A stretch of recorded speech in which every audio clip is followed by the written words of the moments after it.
Sis guy, he a visionary. Never seen a baddie, you first class. White rum drinking, they pouring on my glass. Put me in the battle, no shadows, I'm gon' spaz. Looking like a picture with nigga with no class. An innocent woman killed in a hit-and-run crash yesterday. The victim being identified as 32-year-old Erin Mogensen. While Saucy Santana and academics go back at it, y'all should have been worried about this gay retail thieving addict. Frank Mosley Jr., a.k.a. Lil Frank, Milwaukee reckless driver, accused of killing Erin Mogensen. Frank Mosley Jr. is the 20-year-old Milwaukee man accused of being a reckless driver who killed Erin Mogensen, the 32-year-old woman who was killed at the intersection of Capitol Drive and North 100th Street Thursday morning. There's a rapper from Milwaukee who goes by the name Lil Frank. Court records show one of Mosley's aliases as Lil Frank. Online photos of Lil Frank closely resemble Mosley.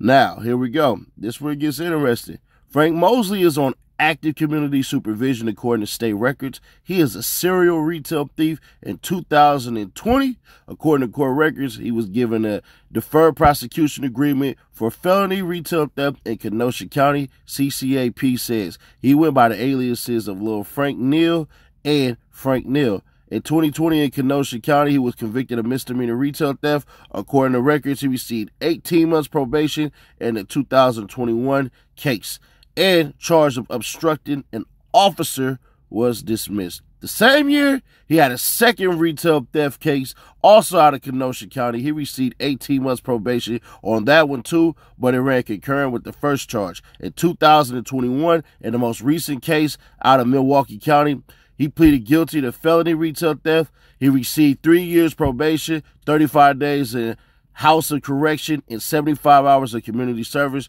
Court allows expungement upon successful completion of probation if the defendant is working a minimum of 20 hours per week, has obtained a valid driver's license, and has completed 3 college credits, the court records say.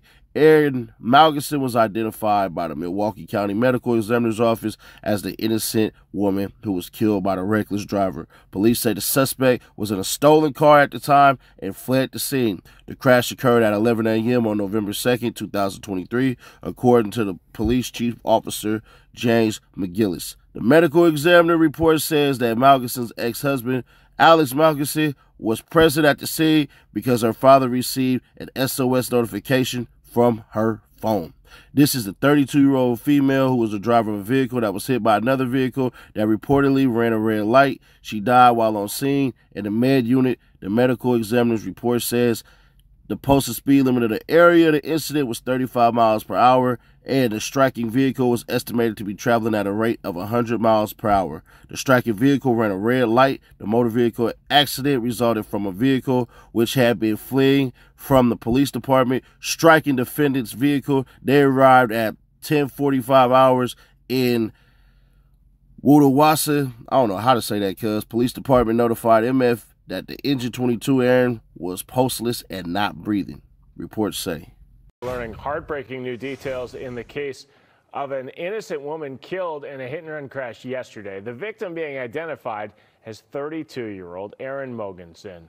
According to the medical examiner, an autopsy shows Mogensen was approximately 7 to 8 weeks pregnant. It comes as Milwaukee police say they've arrested a 20-year-old man who caused the crash. He was seen on video running from the wreck yesterday at 100th and Capitol. The suspect, we're told, was in a stolen car and was fleeing from Tosa Police when the crash happened.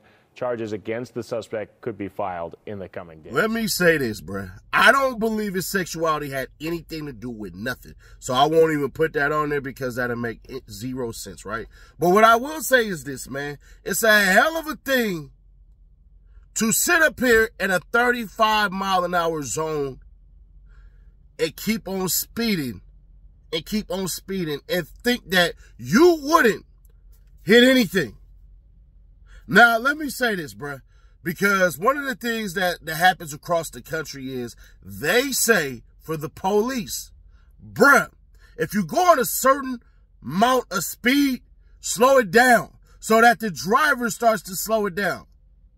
You will catch him eventually. Y'all got helicopters. Y'all got surveillance cameras. What's the point of all of this? Honestly. Now, I'm not taking anything away from the person who actually struck and killed a pregnant woman. When they catch you, man, whatever you get is whatever you get. If you never see the light of day, bruh, that's on you. You killed 2 people. You killed an unborn child and you killed the unborn child's mother. To be fair, you really killed 3 people because you killed a whole entire legacy that could have been born.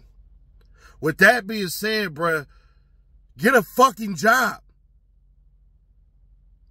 You try to exploit your sexuality. It ain't working.